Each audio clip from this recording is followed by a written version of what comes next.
الحمدللہ الحمدللہ وحدہ لا شریک لہ والصلاۃ والسلام علی من لا نبی بعدہ وعلی آلہ واصحابہ الذین اوفوا عہدہ اما بعد فاعوذ باللہ من الشیطان الرجیم بسم اللہ الرحمن الرحیم قل هو اللہ احد اللہ الصمد لم یلد ولم یولد ولم یکن لہ کفوا احد اللہم صلی علی محمد وعلی آل محمد کما صلیت علی ابراہیم وعلی آل ابراہیم انک حمید مجید اللہم بارک علی محمد وعلی آل محمد کما بارکت علی ابراہیم وعلی آل ابراہیم انک حمید مجید۔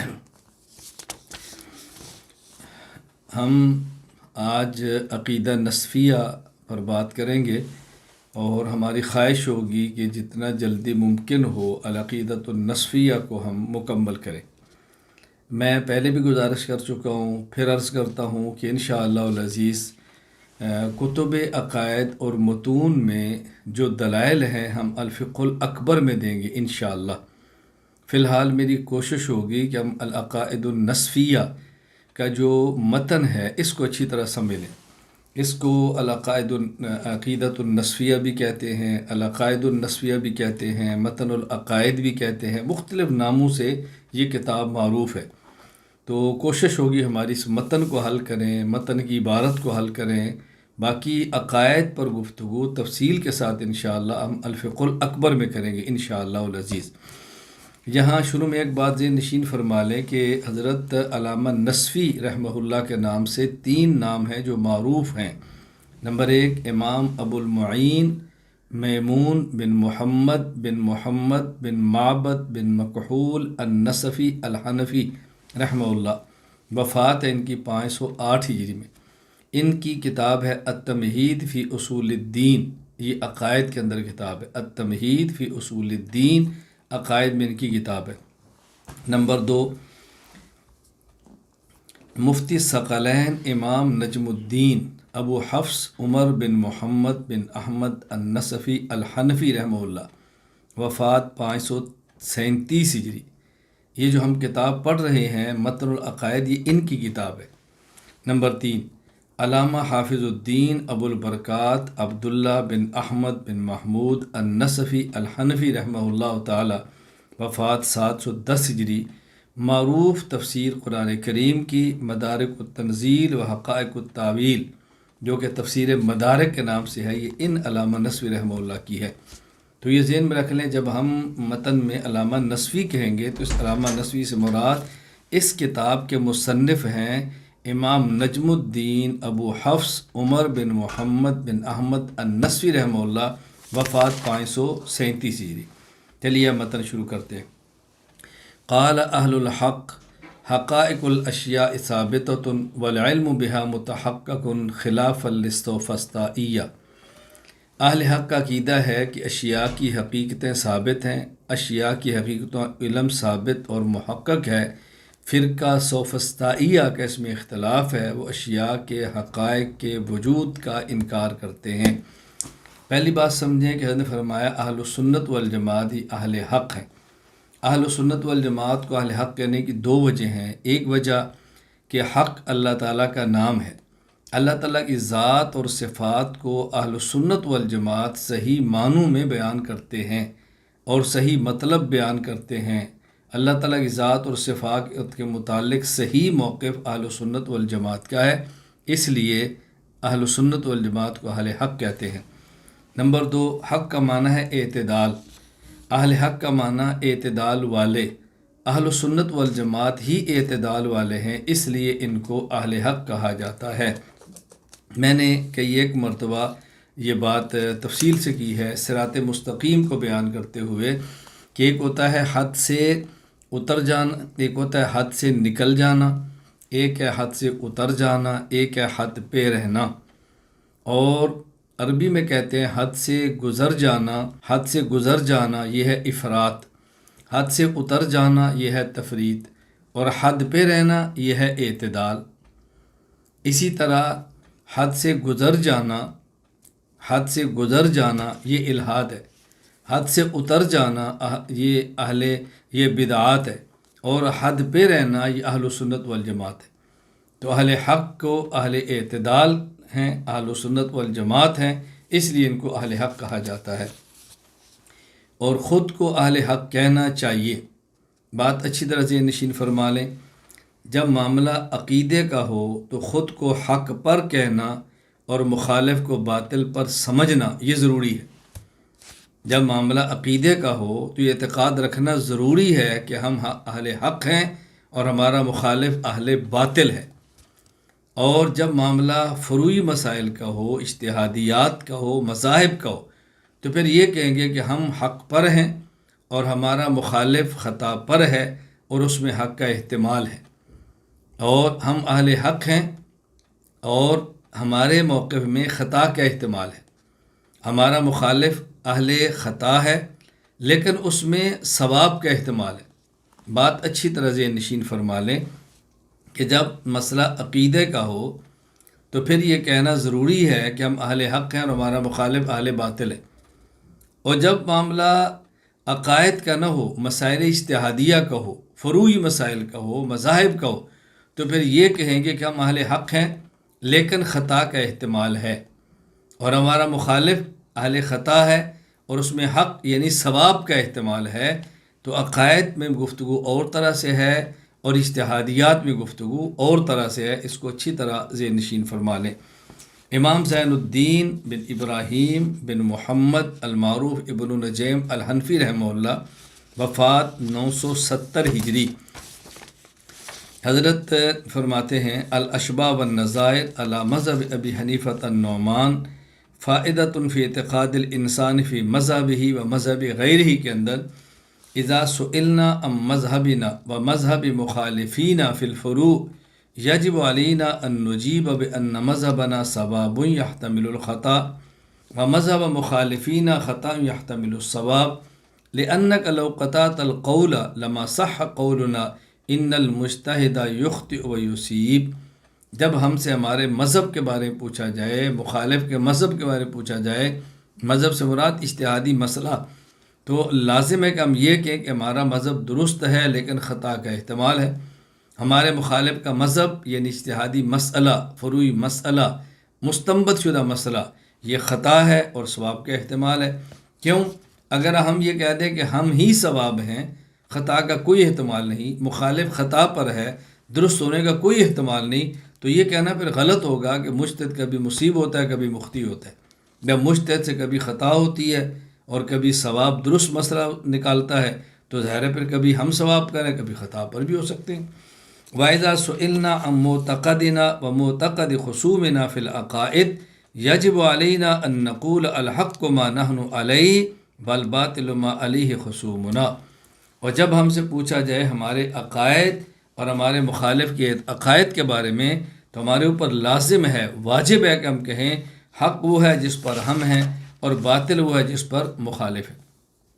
حقائق الاشیاء ثابتۃ، دنیا میں جتنی بھی اشیاء موجود ہیں، آسمان اور زمین، یہ نفس الامر میں موجود ہیں، خارج میں موجود ہیں اور متحقق ہیں، اور ان کے وجود کا علم یہ بھی موجود ہے۔ والعلم بہا متحقق، یعنی اشیاء بھی موجود ہیں اور اشیاء کا علم بھی موجود ہے۔ سوفسطائیہ فرقہ ہے، یہ فلاسفہ کا وہ گروہ ہے کہ جو نصوص کے مقابلے میں عقل کو ترجیح دیتے ہیں، نفس کو چھوڑتے ہیں۔ تو یہ لوگ اختلاف کرتے ہیں، ان کا موقع بالکل الگ ہے، بالکل الگ تھلگ ہے۔ ان کے 3 فرقے ہیں، ایک ہے ان کا انادیہ، اور ایک ان کا عندیہ، اور ایک ہے لا ادریہ۔ انادیہ جو اشیاء کی حقیقتوں کے بالکل ہی منکر ہے، کہتے ہیں جو چیزیں ہمیں دنیا میں نظر آ رہی ہیں ان کی حقیقت کچھ بھی نہیں، وہم اور خیال ہے۔ ان کو انادیہ کیوں کہتے ہیں؟ یہ انادی ہے، یہ ضدی ہے، یہ بات کو مانتے اور سمجھتے نہیں ہیں، اس لیے ان کو انادیہ کہہ دیا جاتا ہے۔ ان کا دوسرا گروہ ہے عندیہ۔ یہ کون لوگ ہیں؟ یہ لوگ اشیاء کی حقیقت اور اشیاء کے وجود کے منکر ہیں۔ ان کے ہاں اشیاء کا وجود تو ہے لیکن یہ ہمارے خیالات کے تابع ہے۔ کیا مطلب؟ یعنی یہ لوگ اشیاء کی حقیقت کو مانیں گے، اشیاء کے وجود کو مانیں گے، لیکن کہتے ہیں اشیاء کا حقیقت اور وجود ہمارے ہر انسان کے خیال کے تابع ہے، جو انسان اس کو سمجھے گا وہی ہوگا۔ مثلا کوئی زمین کے بارے میں خیال کرے آسمان ہے تو آسمان ہے، کوئی آسمان کے بارے میں خیال کرے زمین ہے تو وہ زمین ہے۔ تو یہ لوگ اشیاء کی حقیقت کے قائل ہیں، اس کے وجود کے قائل ہیں، لیکن کہتے ہیں اس کا وجود یہ انسان کے خیال کے تابع ہے۔ ان کو ہندی اس لیے کہتے ہیں، یہ ہر چیز کو آئندہ تعبیر کرتے ہیں کہ ہمارے یہاں یہ ہے، ہمارے یہاں یہ ہے، ہمارے یہاں یہ ہے۔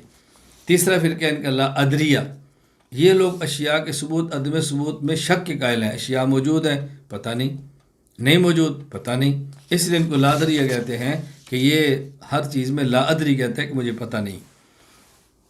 واسباب العلم للحق للخلق ثلاثۃ الحواس السلیمہ والخبر الصادق والعقل، مخلوق کے لیے حصول علم کے ذرائع تین ہیں، یعنی تین ذرائع سے مخلوق کو علم حاصل ہوتا ہے۔ نمبر 1 حواس سلیمہ، نمبر 2 خبر صادق، نمبر 3 عقل یعنی عقل سلیم۔ فالحواس خمس السمع والبصر والشم والذوق والمس، کہتے ہیں حواس یہ 5 ہیں۔ نمبر 1 السمع سننا، البصر دیکھنا، الشم سونگھنا، الذوق چکھنا، والمس چھونا، یہ 5 حواس ہیں۔ بکل حاست منہا توقف علام وضعت ہی لہو، اور ان حواس میں سے ہر ایک چیز سے، ہر ایک حادثہ سے وہی چیز معلوم ہوگی جس کے لیے حادثہ بنایا گیا ہے۔ مثلاً کان سننے کے لیے ہے تو اس سے دیکھنا نہیں ہوگا، آنکھ دیکھنے کے لیے ہے تو اس سے سننا نہیں ہوگا، اور ناک سونگھنے کے لیے ہے اس سے کھانا نہیں ہوگا، زبان کھانے چکھنے کے لیے ہے تو اس سے سونگھنا نہیں ہوگا۔ یہ بات ان نے فرمائی ہے۔ یہ یہاں بات اچھی طرح سمجھ لیں کہ یہ جو مصنف فرمایا کہ اسباب علم 3 ہیں، یا سوفسطائیہ فرقے کی گمراہی کو واضح کی ہے۔ کیوں؟ ان کی گمراہی کا سبب کیا ہے کہ وہ حصول علم کے جو ذرائع ہیں اس کو استعمال نہیں کرتے۔ مثلا رسول اکرم صلی اللہ علیہ وسلم کی جو خبر ہے، اگر اس کے یقین کر لیتے، عقل کا صحیح استعمال کر لیتے، حواس کا صحیح استعمال کر لیتے تو گمراہی سے بچ جاتے۔ تو ان نے اسباب علم جو ان کا صحیح استعمال نہیں کیا، اس سے فائدہ نہیں اٹھایا، اس وجہ سے گمراہ ہوئے۔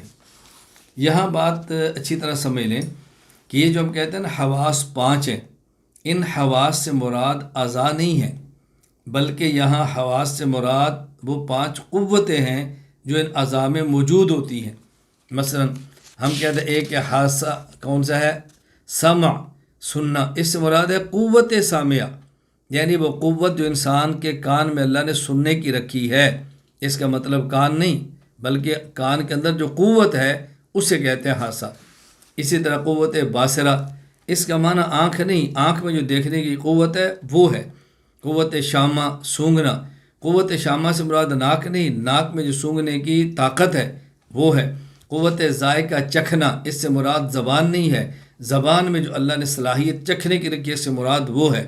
لامسہ، اس سے مراد ہے قوت لامسہ، یعنی انسان کے جسم میں جو چھو کر کوئی چیز محسوس کرنے کی صلاحیت ہے، اس کا معنی یہ ہے۔ والخبر الصادق علی نوعین، احدہما الخبر المتواتر وهو الخبر الثابت علی السنۃ قوم لا يتصور تواترهم علی الکذب۔ کہتے ہیں جو خبریں ہم نے کہا نا حصول علم کے ذرائع 3 ہیں، نمبر 1 حواس، اور حواس 5 ہیں۔ نمبر 2 خبر صادق۔ خبر صادق کی 2 قسمیں ہیں، ان میں ایک ہے خبر متواتر۔ نمبر 1 خبر متواتر، اور خبر متواتر کا معنی ان نے بیان فرمایا، میں عرض کرتا ہوں۔ دوسری قسم ہے خبر رسول صلی اللہ علیہ وسلم، یعنی جو حصول علم کے 3 ذرائع ہیں، نمبر 1 حواس، اس کی 5 قسمیں ہوگی۔ نمبر 2 خبر صادق، اس کی 2 قسمیں ہوگی۔ نمبر 1 خبر متواتر، نمبر 1 خبر متواتر، اور نمبر 2 خبر رسول صلی اللہ علیہ وسلم۔ خبر متواتر کسے کہتے ہیں کہ متواتر اس خبر کو کہتے ہیں جو اتنے آدمیوں سے منقول ہو کہ ان سب کا جھوٹ پر جمع ہونا عادتاً محال ہو۔ اتنے لوگ ایک بات کو نقل کریں کہ ان کا جھوٹ پر جمع ہونا عقل تسلیم نہ کرے، یعنی عام طور پہ ایسا ہوتا نہ ہو، عادتاً یہ محال ہو، اسے کہتے ہیں خبر متواتر۔ وهو موجب للعلم ضروری کالعلم بالملوک الخالیۃ فی الازمنۃ الماضیہ والبلدان النائیہ، کہتے ہیں یہ جو خبر صادق کی قسم ہے، خبر متواتر، اس سے فائدہ کیا حاصل ہوتا ہے؟ وہ موجب العلم ضروری ہے، یہ علم یقینی کا فائدہ دیتی ہے خبر متواتر۔ جس طرح گزشتہ زمانوں میں گزرے ہوئے بادشاہ، اب وہ اتنی لوگوں سے ان کی خبریں منقول ہیں کہ عادتاً اتنے لوگ جھوٹ پر جمع ممکن نہیں ہے۔ اسی طرح والبلدان النائیہ، یعنی اس وقت بھی کتنے شہر دور دراز ایسے موجود ہیں جو بعض لوگوں نے دیکھے بھی نہیں ہوں گے۔ اب تو چلو ویڈیو دیکھ لی، بعضوں نے ویڈیو پر بھی نہیں دیکھے ہوں گے، صرف نام سنا ہوگا اور ان کا وجود مانتے ہیں کہ ہاں اس نام کا ملک ہے دنیا میں۔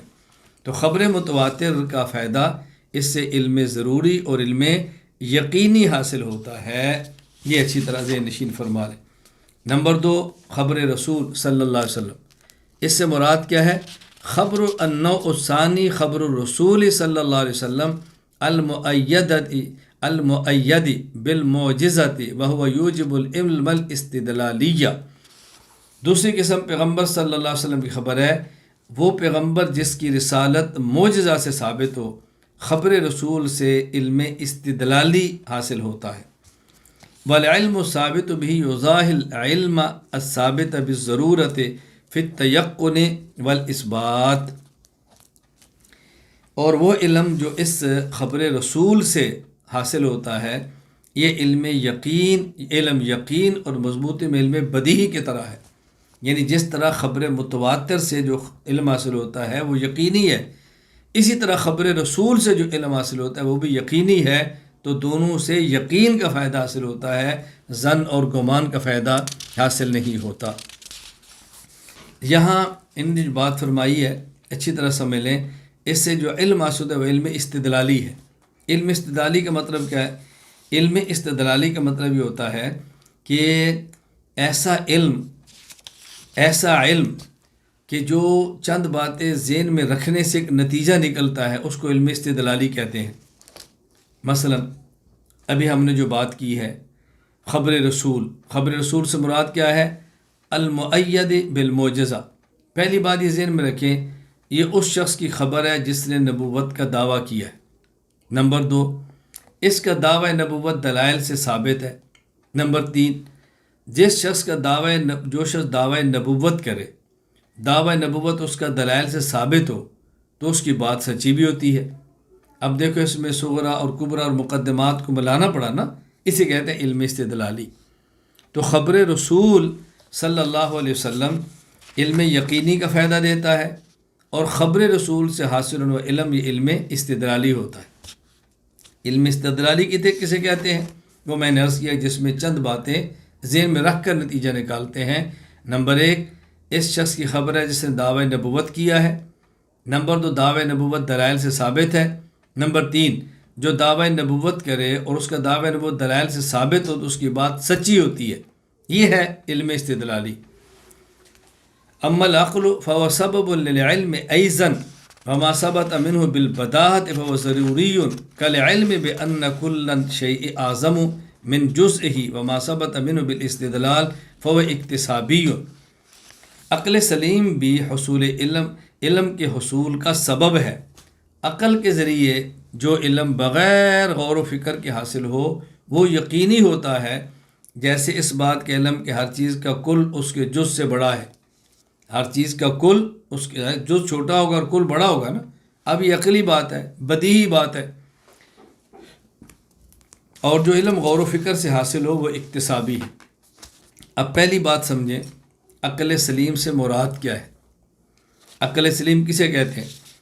عقل سلیم سے مراد وہ جوہر ہے جو انسان کے دماغ میں ہے، وہ جوہر جس کی وجہ سے دلائل کے ذریعے غائبات کا اور جس کی وجہ سے مشاہدہ کے ذریعے محسوسات کے ادراک کو اسے عقل کہتے ہیں۔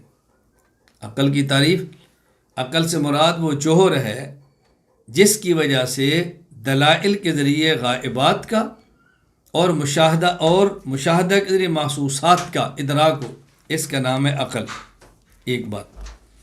دوسری بات، علم یہ اکتسابی کسے کہتے ہیں؟ ہم نے کہا نا اسے علم جو حاصل ہوگا علم اکتسابی ہوگا۔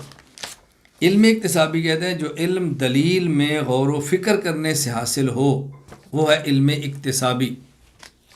جو دلیل میں غور و فکر کرنے سے علم حاصل ہو اسے کہتے ہیں علم اکتسابی۔ مثال سمجھیں، ایک ہوتی ہے علت اور ایک ہوتا ہے معلول۔ کبھی علت سے معلول کا علم ہوتا ہے اور کبھی معلول سے علت کا علم ہوتا ہے۔ دیکھو، ایک ہے آگ اور ایک ہے دھواں۔ آگ علت ہے اور دھواں معلول ہے، یعنی آگ کی وجہ سے دھواں ہوتا ہے نا، تو دھوئیں کی وجہ سے تو آگ نہیں ہوتی۔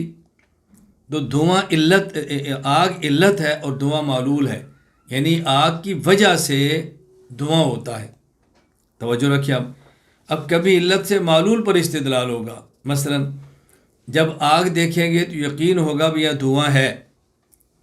کبھی آگ اس طرح ہوتی ہے کہ وہاں دھواں محسوس نہیں ہوتا، یعنی اس آگ کی روشنی اتنی تیز ہوتی ہے، اس کے اندر ہلکے درجے کا دھواں ہوتا ہے جو آنکھ کو محسوس نہیں ہو رہا ہوتا، لیکن ہوتا ہے۔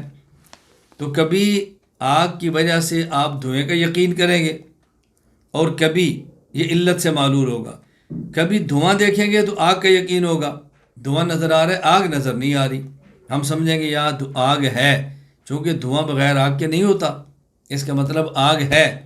اور جب آگ ہوتی ہے تو دھواں ہوتا ہے، اگرچہ وہاں روشنی کی شدت کی وجہ سے دھواں نظر نہ آئے لیکن ہوتا ہے۔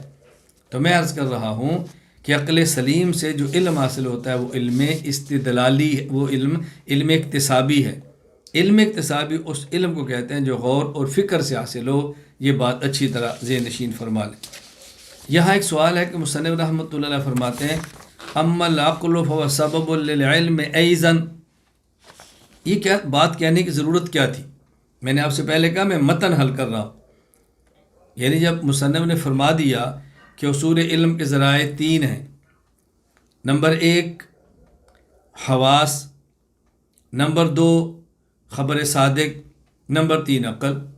اب پھر فرماتے اما العقل فهو سبب العلم ایضا، عقل بھی حصول علم کا سبب ہے۔ یہ دوبارہ یہ بات اتنی تاکید سے کہنے کی کیا ضرورت تھی کہ عقل بھی حصول علم کا سبب ہے؟ یہ آپ نے کیوں بات فرمائی؟ اس کی وجہ یہ ہے عقل کے مفید علم ہونے میں اہل حق کے ساتھ اہل باطل کا اختلاف ہے۔ عقل کے مفید علم ہونے میں اہل حق کے ساتھ اہل باطل کا اختلاف ہے۔ کن کا اختلاف ہے؟ سومنیہ، یہ فرقہ جو سومنات کی پوجا کرتے ہیں، ان کا اختلاف ہے۔ ملاحدہ، ان کا اختلاف ہے۔ فلاسفہ، ان کا اختلاف ہے۔ اختلاف اپنے درجے کے لیکن اختلاف ہے۔ مثلا سومنیہ اور ملاحدہ نظریات میں عقل کو مفید نہیں مانتے۔ فلاسفہ اللہ تعالیٰ کی ذات اور اللہ کی صفات کے بارے میں عقل کو مفید علم نہیں مانتے، عام نظریات میں تو مانتے ہیں لیکن اللہ کی ذات اور صفات کے بارے میں عقل کو مفید علم نہیں مانتے۔ اور فلاسفہ یہ ریاضیات میں تو عقل کو مفید مانتے ہیں، عقائد میں عقل کو مفید نہیں مانتے۔ بات اچھی ذہن نشین فرما لیں، میں نے عرض کیا کہ ان نے دوبارہ عقل کے بارے میں تاکید کے ساتھ کیوں فرمایا؟ عقل کے مفید علم ہونے میں اہل باطل کا اہل حق سے اختلاف ہے۔ ایک اختلاف ہے سومنیہ اور ملاحدہ کا کہ وہ عقل کو نظریات میں مفید نہیں مانتے، اور ایک اختلاف ہے فلاسفہ کا، وہ ذات باری اور صفات باری میں عقل کو مفید علم نہیں مانتے لیکن ریاضیات میں اس کو مفید مانتے، ریاضیات کے اندر مانیں گے۔ اور اہل حق ریاضیات کے اندر بھی عقل کو مفید مانتے ہیں، ذات باری کے اندر بھی مفید مانتے ہیں، صفات باری میں مفید مانتے ہیں، اور اسی طرح نظریات کے اندر بھی عقل کو یہ مفید مانتے ہیں۔ خلاصہ کیا ہوا؟ میں پھر بات کو دہراتا ہوں، اچھی طرح سے نشین فرما لیں کہ علامہ نصفی رحمہ اللہ سمجھا رہے ہیں کہ حصول علم کے ذرائع 3 ہیں۔ نمبر 1 حواس 5، نمبر 2 خبر صادق، نمبر 3 عقل سلیم۔ یہ ہے حصول علم کے ذرائع۔ حواس سے بھی علم حاصل ہوتا ہے، خبر صادق سے بھی ہوتا ہے، عقل سلیم سے بھی ہوتا ہے۔ اور خبر صادق کی پھر 2 قسمیں بیان کی ہیں، ایک ہے خبر متواتر اور ایک ہے خبر رسول صلی اللہ علیہ وسلم۔ یہاں حدیث کی قسمیں نہیں بیان کی جا رہی، مطلق خبر کی بات کی جا رہی کہ خبر متواتر ہے اور ایک خبر رسول ہے۔ یہ پھر نے فرمایا کہ خبر رسول سے علم استدلالی حاصل ہوگا، اور خبر سے علم اکتسابی ہوگا۔ میں نے وہ دونوں صورتیں بتائی کہ علم اکتسابی کا مطلب کیا ہے اور علم استدلالی کا مطلب کیا ہے۔ جو خبر رسول سے علم حاصل ہوگا وہ علم استدلالی ہوگا۔ علم استدلالی کا معنی کہ اس میں چند باتیں ذہن میں رکھتے ہیں اور پھر نتیجہ نکلتا ہے۔ وہ چند باتیں کون سی ہیں؟ نمبر 1 اس شخص کی خبر ہے جس نے دعوی نبوت کیا ہے۔ نمبر 2 اس کا دعوی نبوت دلائل سے ثابت ہے۔ نمبر 3 جو شخص دعوی نبوت کرے اور اس کا دعوی نبوت دلیل سے ثابت ہو پھر اس کی بات کو ماننا پڑتا ہے، اس کی بات کا انکار نہیں ہو سکتا، یہ علم استدلالی ہے۔ اور عقل سلیم سے جو علم حاصل ہوگا وہ علم اکتسابی ہوگا۔ علم اکتسابی کا معنی کیا ہے؟ علم حاصل ہوتا ہے لیکن غور و فکر سے حاصل ہوتا ہے، غور کرتے ہیں پھر علم ہوتا ہے۔ میں نے اس کی مثال دی کہ جس طرح علت سے معلول کا علم، آگ سے دھوئیں کا علم، یا معلول سے علت کا علم، دھوئیں سے آگ کا علم، علم تو حاصل ہوتا ہے لیکن غور و فکر کرنا پڑا ہے نا۔ اب دھواں نظر نہیں آ رہا، آگ نظر آ رہی ہے، آپ سوچتے ہیں بھی جب آگ ہے تو دھواں تو ہوگا، اگرچہ روشنی کی شدت کی بنیاد مجھے نظر نہ آ رہا ہو لیکن ہے، تو یہ غور و فکر سے علم حاصل ہوگا۔ ذہن نشین فرما لیں۔ والالہام لیس من اسباب المعرفت بصحت الشیء عند اہل الحق، یہ بات بہت اچھی طرح سمجھنا۔ فرمایا اہل حق کے نزدیک الہام ایسا نہیں کہ اس سے کسی چیز کی یقینی معرفت حاصل ہو جائے۔ علامہ نسوی حصول علم کے ذرائع بیان فرما رہے تھے نا۔ حصول علم کا ایک ذریعہ حواس، حصول علم کا دوسرا ذریعہ خبر صادق، حصول علم کا تیسرا ذریعہ عقل سلیم۔ اب فرماتے ہیں حصول علم کا ذریعہ الہام نہیں ہے۔ الہام ایسا نہیں ہے کہ جس سے کسی چیز کی یقینی طور پر حقیقت معلوم ہو جائے۔ بات اچھی طرح سمجھ لیں۔ سوال یہ ہے کہ مصنف رحمۃ اللہ علیہ نے الہام کو اسباب علم سے خارج کیا ہے، حالانکہ الہام بھی اسباب علم میں سے ایک علم ہے، الہام سے بہت ساری باتیں معلوم ہوتی تو کیوں خارج کیا؟ جواب، اہل حق متکلمین کے ہاں الہام، اہل حق متکلمین کیا الہام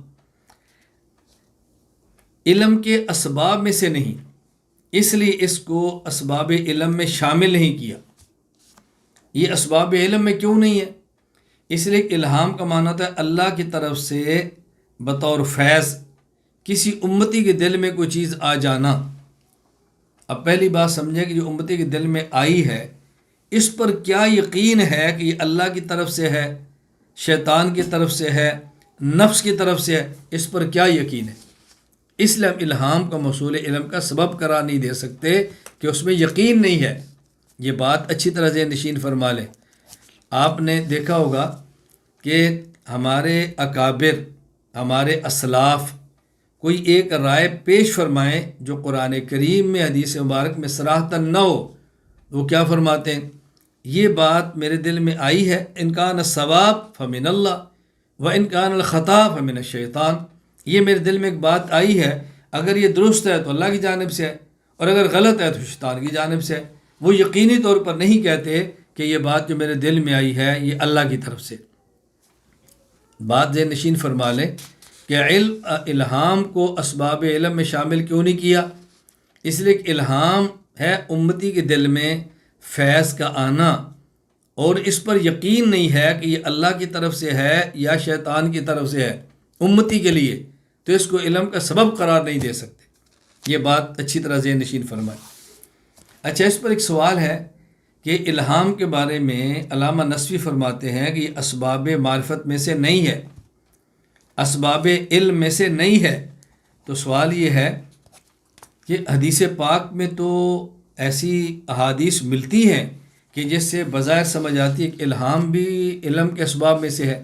مثلا امام ابو عیسیٰ محمد بن عیسیٰ بن سورہ ترمذی رحمہ اللہ، وفات 279 ہجری، سنن ترمذی حدیث نمبر 3127، فرماتے ہیں حضرت ابو سعید خدری رضی اللہ تعالیٰ نے فرمایا، رسول اکرم صلی اللہ علیہ وسلم نے فرمایا، اتقوا فراست المؤمن فإنه ينظر بنور اللہ، مومن کی فراست سے ڈرو کیونکہ مومن اللہ کے طرف سے عطا کردہ نور سے دیکھتا ہے۔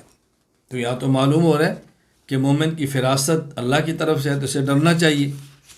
تو حدیث ہے تو اسباب علم ہونا ثابت ہو رہا ہے، آپ کیسے کہتے ہیں نہیں ہے؟ جواب ذہن نشین فرما لیں، جب ہم نے کہا کہ اسباب علم 3 ہیں تو ہمارے ہاں اس اسباب علم سے مراد کیا ہے؟ نمبر 1، ایک ایسا سبب اور ایسا سبب جس میں 2 چیزیں ہوں۔ جب ہم کہتے ہیں نا فلاں چیز اسباب علم میں سے ایک سبب ہے، تو اس کا مطلب ہے کہ وہاں پر 2 چیزیں ہونی چاہیے۔ نمبر 1، اس کے ذریعے عوام کو بھی علم حاصل ہو، خواص نہیں، عوام کو بھی اس سے علم حاصل ہو۔ نمبر 2، اس سے حاصل ہونے والا علم بطور دلیل کے پیش کیا جا سکے، ہم سبب علم اس کو کہتے ہیں۔ اور الہام میں یہ دونوں چیزیں نہیں، ایک تو الہام خواص کو ہوتا ہے، عوام کا معاملہ نہیں ہے۔ دوسرا، الہام جس شخص پر ہوا اس کے حق میں تو حجت ہو سکتا ہے، دوسرے کے حق میں حجت نہیں ہو سکتا، کیوں؟ نبی ہو تو اس پر وحی آتی ہے نا، وہ حجت ہے۔ اور اس کے اوپر الہام ہوا ہے، وہ تو کہہ سکتا ہے میرا الہام ہے، لیکن دوسروں پر کسی ولی کا الہام حجت نہیں ہو سکتا، کیونکہ اس کا قطعی ہونا یقینی نہیں ہے، حجت کیسے ہوگا؟ اس لیے مصنف رحمۃ اللہ علیہ نے الہام کو اسباب علم میں شمار نہیں کیا۔ یہاں ایک بات میں عرض کرتا ہوں، اس کو بہت اچھی طرح سمجھ لیں۔ عام طور پہ جب ہم گفتگو کرتے ہیں اور کوئی تھوڑی سی اچھی بات کہنی ہو، بلکہ میں اس کو دوسری طرح سے کرتا ہوں، اپنا واقعہ پیش کرتا ہوں کہ مجھ سے ایک ساتھی بیعت تھے، اور جب بھی کوئی اچھی بات وہ کہتے تو مجھے کہتے ہیں کہ میرے دل میں اللہ پاک نے یہ بات ڈالی ہے، میرے دل میں اللہ پاک نے بات ڈالی، یعنی حتیٰ کہ میں اپنے فائدے کی بات عرض کر رہا ہوں۔ ایک مرتبہ مجھے انہیں ہدیہ دیا اور کہا یہ ہدیہ قبول کرے، میرے دل میں اللہ نے بات ڈالی ہے، میں آپ کو ہدیہ دوں۔ میں نے کہا ہدیہ تو میں آپ سے لے لیتا ہوں، لیکن یہ نہ کہیں کہ اللہ نے دل میں بات ڈالی، یہ نہ کہا کریں کہ میرے دل میں اللہ نے ڈالی ہے۔ اب یہ کہا دیا کریں کہ میرے دل میں یہ خیال آیا ہے کہ میں آپ کی خدمت میں ہدیہ پیش کروں، میرے دل میں خیال آیا ہے کہ میں یہ کام کر لوں۔ یہ نہ کہو کہ میرے دل میں اللہ نے بات ڈالی ہے، یہ ممکن ہے شیطان نے ڈالی ہو۔ بھئی اس سے میں مطلب کسی کی نیت پر بھی شک نہیں کرتا، لیکن یہ نہ کہو یہ اللہ نے میرے دل میں بات ڈالی ہے۔ یہ بات میں کیوں کہہ رہا ہوں؟ عام طور پہ ہمارے گفتگو میں جب بھی کوئی تھوڑی سی اچھی بات کہنی ہو تو ہم یہ بات کہہ دیتے ہیں میرے دل میں اللہ نے بات ڈالی ہے، میرے دل میں اللہ نے خیال ڈالا ہے۔ یہ نہ کہا کریں، یہ کہا کریں میرے دل میں خیال آیا ہے یا میرے دل میں خواہش پیدا ہوئی ہے۔ اب اگر اللہ کی طرف سے ہے تو سبحان اللہ، شیطان کی طرف سے ہے تو اللہ مجھے اس کے شر سے بچائے۔ تو اپنے دل میں ہر آنے والے خیال کو اللہ کی جانب منسوب نہ کیا کریں، بلکہ یوں کہا کریں کہ میرے دل میں خیال آیا، اگر تو درست ہے تو اللہ کی جانب سے ہے، غلط ہے تو شیطان کی جانب سے ہے، اللہ مجھے اس کے شر سے محفوظ فرمائے۔ یہ تکلم بہت اہم چیز ہے، بات کہنا بہت اہم چیز ہے، اس کا بہت زیادہ آپ خیال فرمائیں۔ اللہ تعالی ہمیں صحیح رخ پر چلنے کی توفیق عطا فرمائے۔ والعالم بجمیع اجزائہ محدث، یہ دنیا، یہ جہان اپنے تمام اجزاء سمیت حادث ہے۔ اللہ کی ذات قدیم، اللہ کی صفات قدیم، ہمیشہ سے ہیں، ہمیشہ رہیں گے، ازلی بھی ہیں، ابدی بھی ہیں۔ اس کے علاوہ کائنات کی ہر چیز حادث ہے، نہ ہمیشہ سے ہے نہ ہمیشہ رہے گی۔ ایک وقت معدوم تھی، ایک وقت آئے گا معدوم ہو جائیں گی۔ اذ و آیان و اغراض، اللہ، اذ و آیان و اعراض، یہاں پہ انہوں نے عالم کے حادث ہونے کی دلیل پیش فرمائی ہے کہ عالم میں جتنی بھی چیزیں ہیں، یا وہ آیان ہیں یا وہ اعراض ہیں، یا وہ عین ہیں یا وہ عرض ہیں۔ آگے عین اور عرض کی تعریف بھی خود کر دی ہے۔ فالآیان ما یکون لہ قیام بذاتہ، آیان وہ ممکن اشیاء ہیں جو خود بخود قائم ہوں۔ والعرض ما لا یقوم بذاتہ، اور عرض وہ ہے جو خود بخود قائم نہ ہو۔ توجہ رکھیں، آیان جو خود بخود قائم ہو، ممکن جو خود بخود قائم ہو، کہتے یا تو مرکب ہوگا جیسے جسم ہے، ایک غیر مرکب ہوگا جیسے جزء لا یتجزا ہے، وہو الجزء الذی لا یتجزا، وہ چھوٹے درجے کا جزء جو تقسیم نہ ہو۔ یہ دلیل بیان فرما رہے ہیں۔ یا وہ عرض ہیں ما لا یقوم بذاتہ ویحدث فی الاجسام والجواہر، اور عرض یہ قائم بذات نہیں ہوتا، یا کسی جوہر میں ہوتا ہے یا جسم میں ہوتا ہے، کل الوان جیسے رنگ ہے، رنگ تو کسی جسم پر ہی ہوگا نا، بغیر کسی چیز کے رنگت نہیں ہو سکتی، کہ آپ کے ذہن میں نہ ہے کہ رنگ کی تو ڈبیا پڑی ہوتی ہے نا، یا رنگ سے مراد ہے رنگت، ایک ہے نیلا رنگ، ایک ہے نیلا پن. نیلا رنگ تو آپ ہاتھ پر ایسے دکھا سکتے ہیں، لیکن نیلا پن تب نظر آئے گا نا جب کسی کو رنگ کو لگائیں گے تو نیلا پن ظاہر ہوگا، ویسے کیسے ہو سکتا ہے. والاکوان یہ کون کی جمع ہے، حرکت سکون. والطعوم یہ طعام کی جمع ہے، جس طرح ذائقہ. والروائح ریح کی جمع ہے، جیسے بوئیں. یہ قائم اور یہ عرض ہے. تو انہوں نے فرمایا کہ عالم حادث ہے، اس کی دلیل عالم یا عین ہوگا یا عرض ہوگا، اور عین یہ مرکب ہوگا یا جوہر، یہ مرکب ہوگا وہ جسم ہے، یا غیر مرکب ہوگا جزء اجزا ہے، اور یہ دونوں حادث ہیں، لہذا عالم بھی حادث ہوگا. یا عرض ہوگا، اور عرض ہمیشہ کسی جسم کے اندر ہوگا یا کسی جوہر کے اندر ہوگا، ویسے تو ہو نہیں سکتا. تو علامہ نصفی نے عالم کے حادث ہونے کی دلیل بیان فرمائی کہ عالم میں موجود تمام اشیاء یا عین ہے یا عرض ہے. عین ہے تو وہ بھی حادث، عرض ہے تو وہ بھی حادث. اچھا، عین اور عرض کے حادث ہونے کی دلیل کیا ہے؟ عین اور عرض یہ ہمیشہ متحیز ہیں.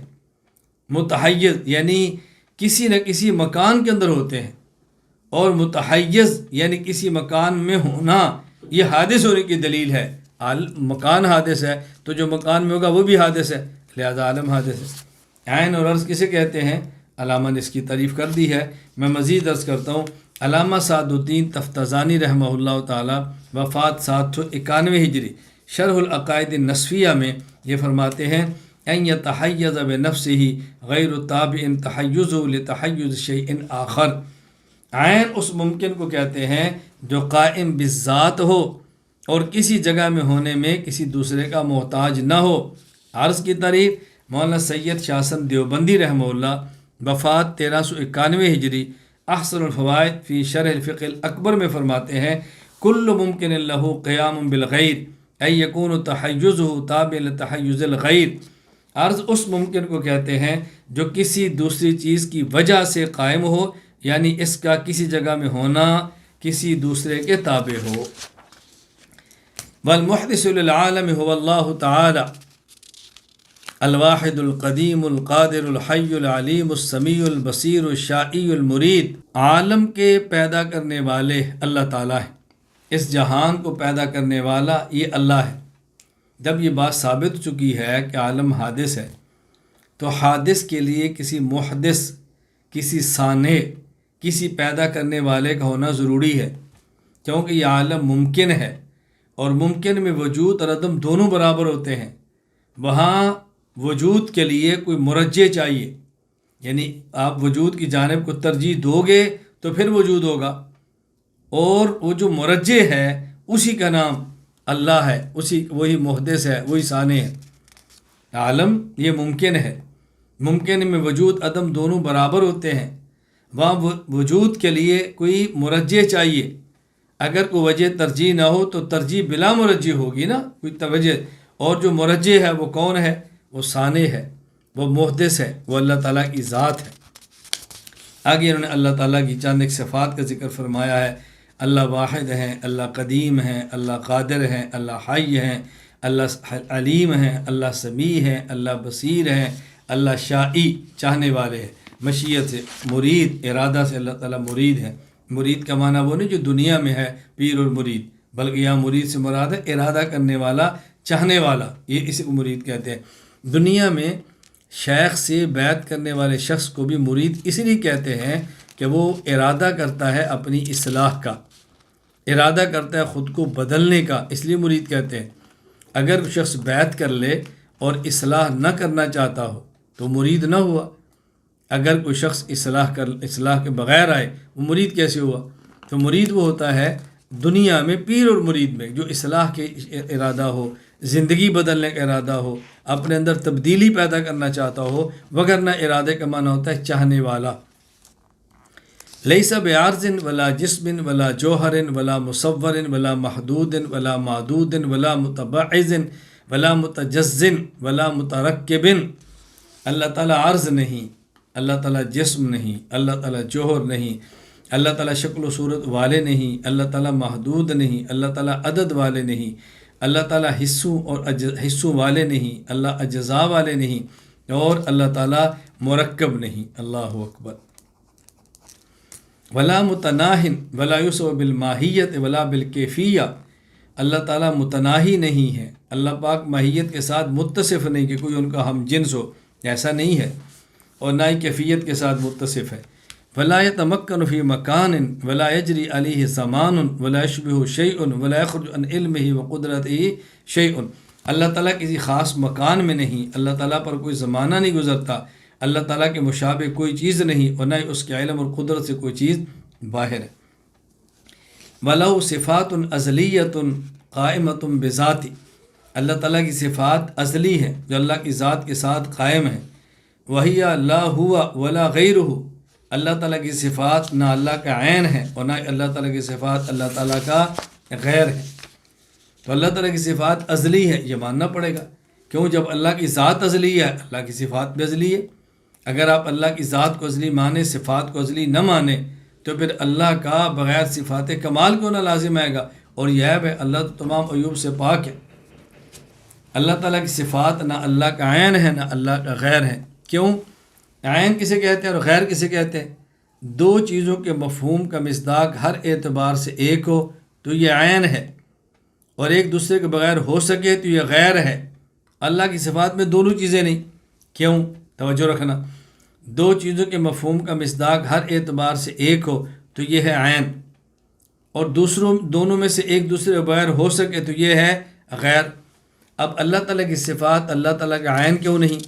اس لیے کہ صفت زائد سے ذات سے زائد چیز کا نام ہے، تو دونوں کا مفہوم ایک کیسے ہوا؟ اور غیر کیوں نہیں؟ اس لیے کہ صفت تابع اور موصوف مطبوع ہے۔ اب تابع بغیر مطبوع کے ہو نہیں سکتا نا، تابع بغیر مطبوع کے، یعنی صفات اللہ کی ذات کے بغیر ہو، یہ تو ممکن نہیں، اور اللہ تعالیٰ بغیر صفات کو، یہ بھی ممکن نہیں کہ اللہ بغیر صفت کمال کیوں ہوں گے، اور اللہ کی صفت کمال کے بغیر ان اللہ کا عیب ہے۔ اس لیے اللہ کی صفات نہ ہی اللہ کا عین ہے نہ ہی اللہ کا غیر ہے۔ دلیل نمبر 2، یہ عینیت اور غیریت، عین ہونا یا غیر ہونا، یہ جسم کے خواص ہیں۔ تو جب اللہ تعالیٰ جسم سے پاک ہے تو عینیت اور غیریت سے بھی پاک ہے۔ وَهِيَ الْعِلْمُ وَالْقُدْرَةُ وَالْحَيَاةُ وَالسَّمْعُ وَالْبَصْرُ وَالْإِرَادَةُ وَالْمَشِيَّةُ وَالْفِعْلُ وَالتَّخْلِيقُ وَالتَّرْزِيقُ وَالْكَلَامُ۔ صفات ازلیہ کو اب بیان فرماتے ہیں۔ صفات ازلیہ کون سی ہیں؟ علم ہے، قدرت ہے، حیات ہے، سمع ہے، بصر ہے، ارادہ ہے، مشیت ہے، فعل ہے، تخلیق ہے، ترزیق ہے اور کلام ہے۔ اب بات اچھی طرح ذہن نشین فرما لیں کہ صفات کی اقسام، اللہ تعالیٰ کی صفات کی دو قسمیں ہیں۔ Number 1 محکمات، number 2 متشابہات۔ محکمات جن کا معنی واضح ہو، متشابہات جن کا معنی واضح نہ ہو۔ پھر محکمات کی دو قسمیں ہیں، نمبر 1 صفات ذاتیہ، نمبر 2 صفات فعلیہ۔ صفات ذاتیہ یہ وہ صفات ہیں اللہ تعالیٰ ان کے ساتھ موصوف ہو اور ان کی ضد کے ساتھ موصوف نہ ہو، اور یہ 7 ہے۔ ان کو صفات بھی کہتے ہیں۔ نمبر 1 حیات، اس کی ضد موت ہے، اللہ حیّن تو ہیں، میت تو نہیں ہو سکتے۔ نمبر 2 صفت علم، اس کی ضد جہل ہے، اللہ عالم تو ہیں، جاہل نہیں ہو سکتے۔ نمبر 3 صفت قدرت، اس کی ضد عجز ہے، اللہ قدیر تو ہیں، اللہ عاجز نہیں ہے۔ نمبر 4 صفت ارادہ، عزم و یقین، اس کی ضد تردد ہے، تو اللہ تعالیٰ مرید تو ہیں، لا یرید نہیں ہو سکتے۔ نمبر 5 صفت سمع، اس کی ضد سمن، بہرا پن ہے، اللہ تعالیٰ سمیع ہو سکتے ہیں، سمن نہیں ہو سکتے۔ نمبر 6 صفت بصر، اس کی ضد عمی، نبینا پن ہے، اللہ تعالیٰ بصیر تو ہو سکتے ہیں، عامہ نہیں ہو سکتے۔ نمبر 7 صفت کلام، اس کی ضد بکم، گنگا پن ہے، تو اللہ تعالیٰ متکلم تو ہو سکتے ہیں، غیر متکلم اللہ یہ نہیں ہو سکتا، اللہ تعالیٰ ایسے ہو۔ نمبر 2 صفات فعلیہ، یہ وہ صفات ہیں کہ اللہ تعالیٰ ان کے ساتھ موصوف ہوں اور ان کی ضد کے ساتھ بھی موصوف ہوں، جیسے احیاء زندہ کرنا، اس کی ضد اماتت مارنا، اللہ محیی بھی ہیں، اللہ ممیت بھی ہیں۔ اہدا ہدایت دینا، اضلال گمراہ کرنا، اللہ ہادی بھی ہیں، اللہ مضل بھی ہیں۔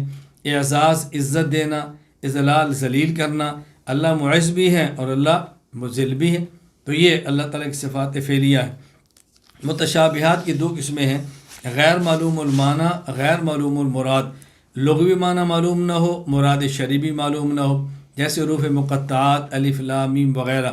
یہ حروف مقطعات اللہ کی صفت ہے، کیوں؟ یہ اللہ کا کلام ہے، کلام اللہ کی صفت ہے، یہ اللہ کی صفات ہے۔ نمبر 2، معلوم المعنی غیر معلوم المراد۔ لغوی معنی معلوم ہو، مراد شرعی معلوم نہ ہو، جیسے ثم استوی علی العرش، استوا کا، اعلیٰ کا، العرش کا لغوی معنی معلوم ہے، لیکن اللہ مستوی علی العرش یا مراد کیا ہے ہمیں معلوم نہیں ہے۔ سوال، آپ نے کہا کہ صفات کی دو قسمیں ہیں، محکمات، متشابہات۔ محکمات کی دو قسمیں ذاتیہ اور فعلیہ۔ متشابہات کی دو قسمیں ہیں، غیر معلوم المعنی، غیر معلوم المراد۔ معلوم المعنی، غیر معلوم المراد۔ سوال یہ ہے کہ بعض صفات ایسی جو متشابہات بھی نہیں اور محکمات کی دونوں قسمیں میں بھی نہیں، نہ ذاتیہ نہ فعلیہ، لیکن ہے اللہ کی صفت، ان کے بارے میں کیا رائے قائم کریں گے؟ مثلا دیکھیں، حکیم، خبیر۔ اب حکیم اللہ کی صفت ہے، یہ متشابہات کی دونوں قسموں میں نہیں کہ حکیم کا معنی واضح ہے۔ اچھا، محکمات کی صفت ذاتیہ بھی نہیں کہ وہ ساتھ ہیں، ان میں حکمت ہے ہی نہیں، اور یہ صفات فعلیہ بھی نہیں، چونکہ صفت فعلیہ کا معنی ہوتا ہے اللہ اس صفت کی ضد کے ساتھ موصوف ہو، یعنی اللہ تعالیٰ حکیم بھی ہوں اور حکیم نہ بھی ہوں، ایسا بھی نہیں ہو سکتا۔ تو ان کو اللہ تعالیٰ کی صفات کو صفت کی کس قسم کے اندر شامل کریں گے؟ جواب دیکھیں، یہ جو ہم نے کہا کہ صفات کی دو قسمیں ہیں، نمبر 1 محکمات، نمبر 2 متشابہات۔ پھر محکمات کی دو قسمیں ہیں، نمبر 1 ذاتیہ، نمبر 2 فعلیہ، اور ذاتیہ 7 ہیں۔ یہ جو ہم نے کہا نا ذاتیہ 7 ہیں، یہ الصفات ہے، کوئی ایسی صفت جو فعلیہ بھی نہ ہو اور متشابہات کی دونوں قسموں میں بھی نہ ہو تو وہ صفت محکمہ ہوگی اور ذاتیہ کے تحت شامل ہوگی۔ یہ 7 الصفات ہیں، اس کے علاوہ باقی صفات جو متشابہات بھی نہیں اور صفات محکمات فعلیہ بھی نہیں، وہ انہی 7 کے اندر کسی نہ کسی صفت کے اندر آ جاتی ہیں۔ صفت حکیم صفت علیم کے اندر آ جائے گی، صفت خبیر یہ بھی صفت علیم کے اندر آ جائے گی۔ علم ہوگا تو خبر ہوگی، علم ہوگا تو حکمت ہوگی، یہ تو بڑی واضح سی بات ہے۔ یہاں چند ایک باتیں ذہن نشین فرما لیں۔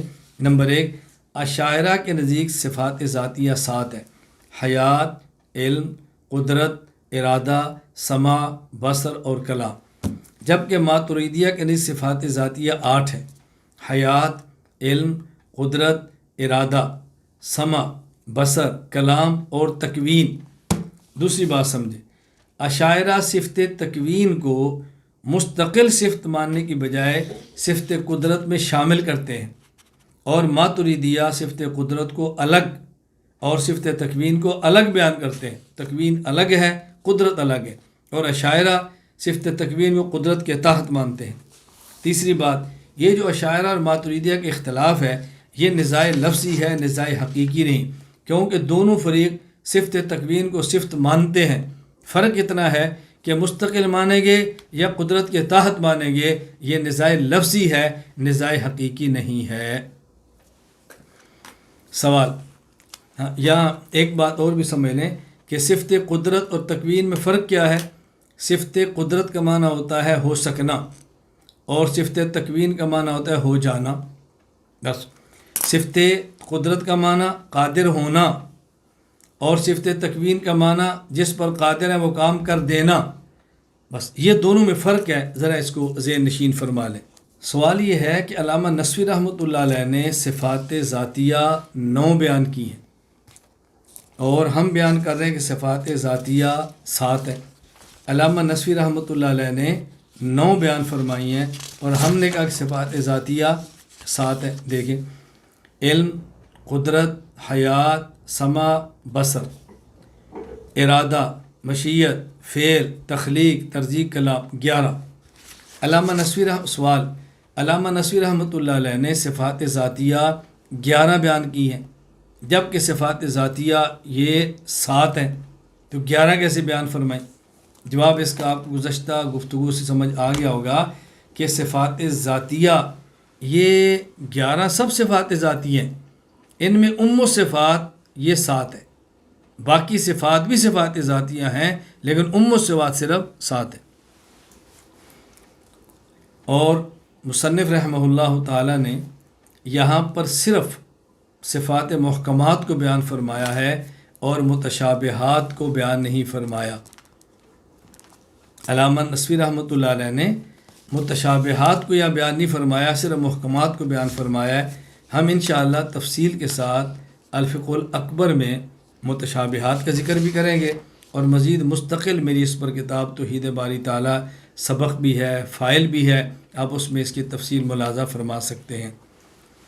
وہ متکلم بکلام وصفۃ اللہ ازلیہ لیس من جنس الحروف والاصوات، اللہ رب العزت ایسے کلام کے ساتھ متکلم ہیں جو اللہ کی صفت ازلی ہے، حروف آواز پر مشتمل نہیں ہے۔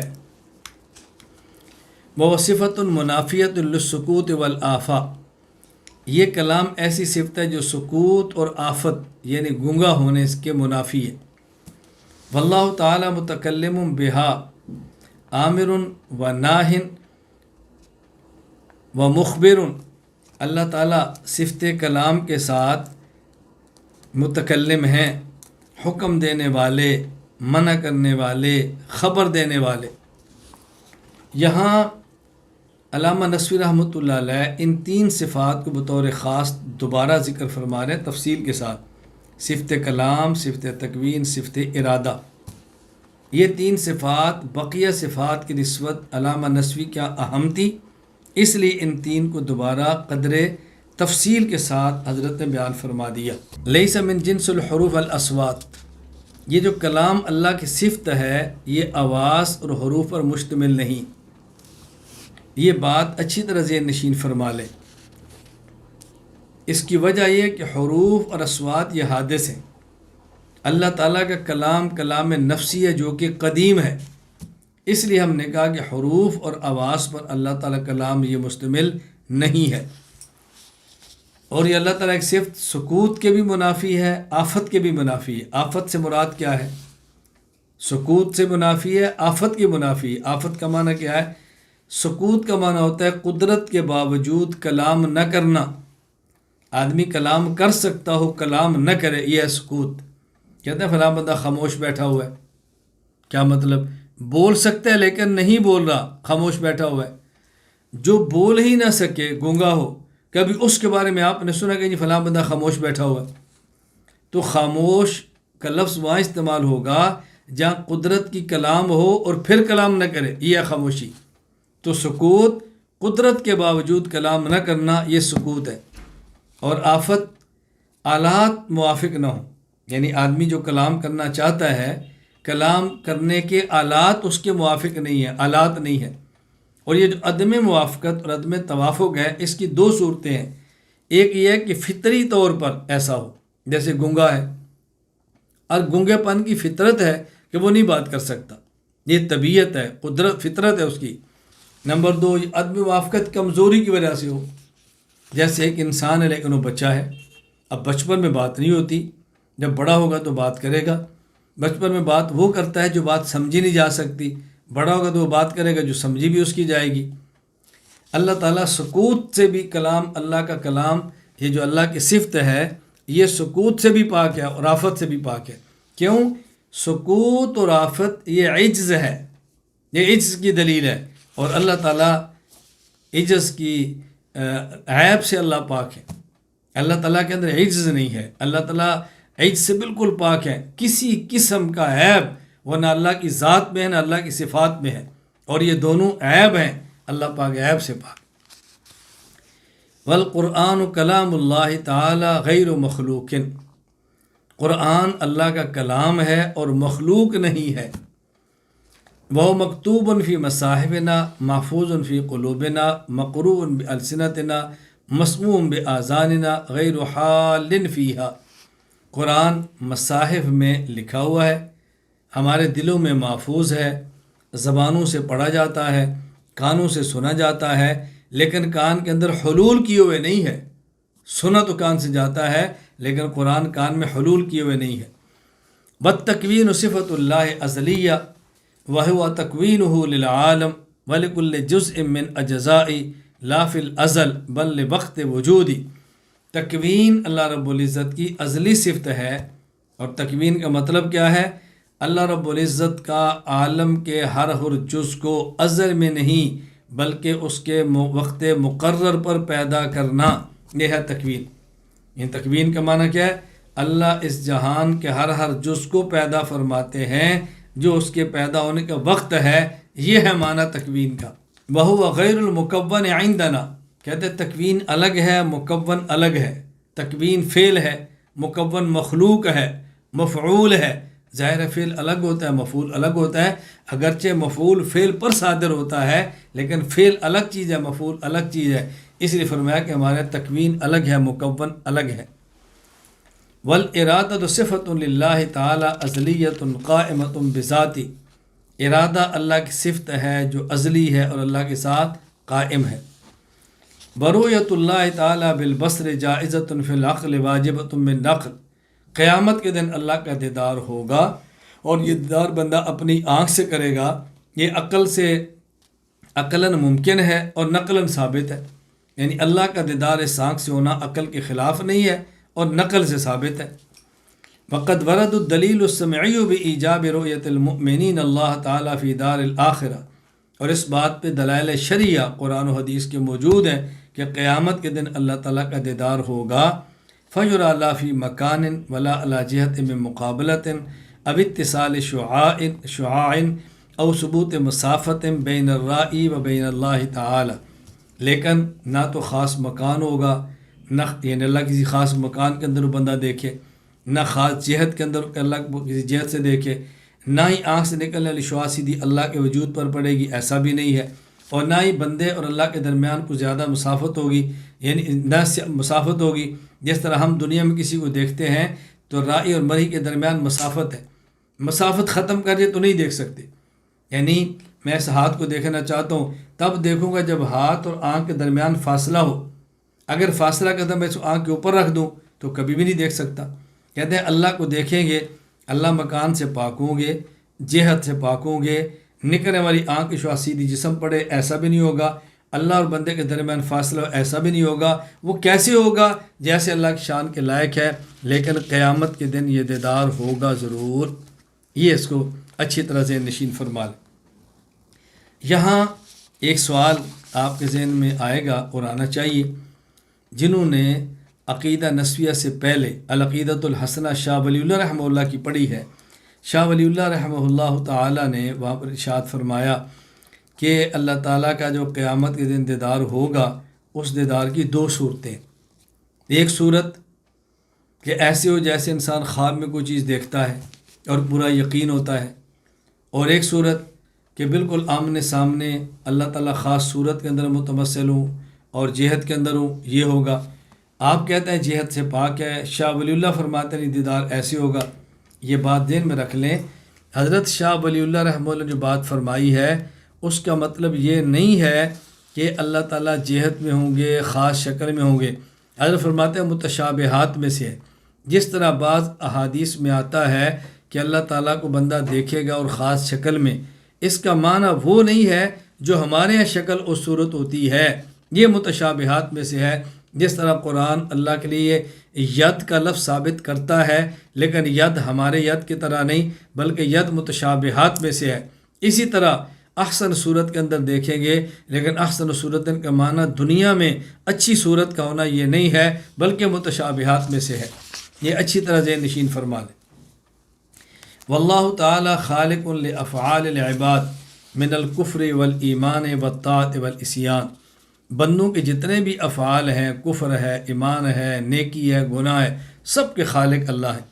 وَهِيَ كُلُّهَا بِإِرَادَتِهِ وَمَشِيَّتِهِ وَحُكْمِهِ وَقَضِيَّتِهِ وَتَقْدِيرِهِ، بندوں کے تمام افعال اللہ پاک کے ارادے، اللہ کی مشیت، اللہ کے حکم، اللہ کے فیصلے اور اللہ کی تقدیر کے بالکل مطابق ہے۔ افعال کی دو قسمیں ہیں، نمبر ایک افعال اختیاریہ، نمبر دو افعال اضطراریہ۔ انسان کے افعال اختیاریہ جو انسان اپنے اختیار سے کرتا ہے، اہل السنت والجماعت کا موقف یہی ہے کہ یہ انسان کے افعال کے خالق اللہ ہیں اور کاسب بندہ ہے۔ زنا ایک فعل ہے، فعل کو پیدا اللہ کرتے ہیں لیکن ارتکاب بندہ کرتا ہے، کاسب بندہ ہے اور خالق اللہ ہے۔ جس طرح زہر بناتا حکیم ہے اور کھاتا کو بندہ ہے، اس کو پیدا کرنا جرم نہیں، اس کو کھانا جرم ہے۔ تو بات ذہن نشین فرمان، اس طرح برے افعال کا پیدا کرنا جرم نہیں، امتحان ہے، ان کا ارتکاب کرنا ہی جرم ہے۔ نمبر 2 افعال اضطراری، وہ افعال جن کے اختیار بندوں کو نہیں ہوتا، اس پر سب کا اتفاق ہے، اس کے خالق اللہ ہی ہے۔ وَلِلْعِبَادِ أَفْعَالٌ اخْتِيَارِيَّةٌ يُصَابُونَ بِهَا وَيُعَاقَبُونَ عَلَيْهَا، بندوں کے جو افعال اختیاریہ ہیں، ان کے کرنے نہ کرنے کا بندے کو اختیار ہے، اس پر بندے کو جزا و سزا بھی ہوتی ہے۔ جو اچھا فعل ہے اس پر اچھا بدلہ ہوگا، جو برا کام ہے اس پر اس کو سزا ملے گی۔ وَالْحَسَنُ مِنْهَا بِرِضَاءِ اللَّهِ وَالْقَبِيحُ مِنْهَا لَيْسَ بِرِضَائِهِ تَعَالَى، بندوں کے اچھے کام پر اللہ تعالیٰ خوش ہوتے ہیں اور بندوں کے برے کام پر اللہ تعالیٰ ناراض ہوتے ہیں۔ یہاں ایک بات سمجھ لیں، تفصیلی گفتگو قضاء، قدر، مشیت پر الفقہ الاکبر میں ہوگی انشاءاللہ۔ یہاں رضا اور مشیت میں فرق سمجھ لیں۔ مشیت کا معنی یہ ہے اللہ تعالیٰ نے چاہا کہ بندے کو اختیار دے دیں، وہ چاہے تو کرے اور چاہے تو نہ کرے۔ اور رضا کا معنی ہے کہ اللہ تعالیٰ کسی چیز کو پسند کریں، کسی چیز سے خوش ہوں، کسی چیز سے راضی ہوں۔ اللہ تعالیٰ نے بندے کو اختیار دینا چاہا، چاہے تو نکاح کر لے، چاہے تو زنا کر لے۔ اب بندہ نکاح کرے گا تو بھی اللہ کی مشیت، زنا کرے گا تو بھی اللہ کی مشیت۔ اللہ نے چاہا میں بندے کو اختیار دے دوں، چاہے تو شربت پی لے، چاہے تو شراب پی لے۔ شربت پیے تو بھی اللہ کی مشیت، شراب پیے تو بھی اللہ کی مشیت۔ لیکن اللہ کی رضا یہ ہے کہ بندہ شراب نہ پیے، شربت پیے، زنا نہ کرے، نکاح کرے، یہ اللہ کی رضا ہے۔ تو مشیت اور رضا میں فرق سمجھ لیں اچھی طرح، الجھن میں نہ پڑیں۔ مشیت کا معنی ہے اللہ نے چاہا کہ بندے کو اختیار دیں، وہ چاہے تو نیک کام کرے، چاہے تو گناہ کرے۔ مشیت کا معنی یہ نہیں کہ اللہ چاہتے ہیں کہ بندہ یہ کام کرے۔ ہم مشیت کا معنی وہ سمجھتے ہیں جو اردو میں مشیت کا معنی چاہت ہے، یا مشیت کا معنی چاہت نہیں ہے، وہ چاہت کا معنی رضا ہے۔ یا مشیت کا معنی ہے کہ بندے کو اختیار دینا اللہ کی طرف سے، یہ چاہنا کہ میں بندے کو اختیار دے دوں، یہ اور چیز ہے، اور پسندیدہ ہونا اور چیز ہے۔ آپ کہتے ہیں یہ میری چاہت ہے، یعنی یہ میری پسندیدہ ہے، تو یہ چاہت کا معنی پسندیدہ نہیں ہے۔ چاہت کا معنی ہے کہ اللہ تعالیٰ نے بندے کو دونوں کام کرنے کا اختیار دے دیا۔ اب بندہ گناہ یا نیکی جو بھی کرے گا اس لیے کر رہا ہے کہ اللہ نے اختیار دیا ہے۔ اللہ نے اختیار نہ دیا ہوتا تو بندہ کرتا ہی نہ، اور اختیار نہ دیا ہوتا تو امتحان ہی نہ ہوتا۔ تو مشیت کا معنی اچھی طرح سمجھ لیں، مزید بات انشاءاللہ الفقہ الاکبر میں کریں گے انشاءاللہ۔ والاستطاعت مع الفعل وہی حقیقت القدرت التي يكون بها الفعل، کام کرتے وقت جو کسی کام کی طاقت ہوتی ہے وہی در حقیقت قدرت ہے جس کے سبب فعل واقع ہوتا ہے۔ ويقع هذا الاسم على سلامة الاسباب والآلات والجوارح، اور لفظ استطاعت اسباب، آلات اور سلامتی اعضاء پر بھی بولا جاتا ہے۔ وصحت التکلیف تعتمد على هذه الاستطاعة، اور بندے کے مکلف ہونے کا دار و مدار بھی اس استطاعت پر ہے۔ ولا يكلف العبد بما ليس في وسعه، بندہ اس چیز کا مکلف نہیں ہوتا جس کی بندہ طاقت نہ رکھے۔ استطاعت کی دو قسمیں ہیں، استطاعت کے دو معنی ہیں۔ ایک استطاعت کا معنی توفیق کا ملنا، اور ایک استطاعت کا معنی صحت، سلامتی، اسباب، آلات کا میسر ہونا۔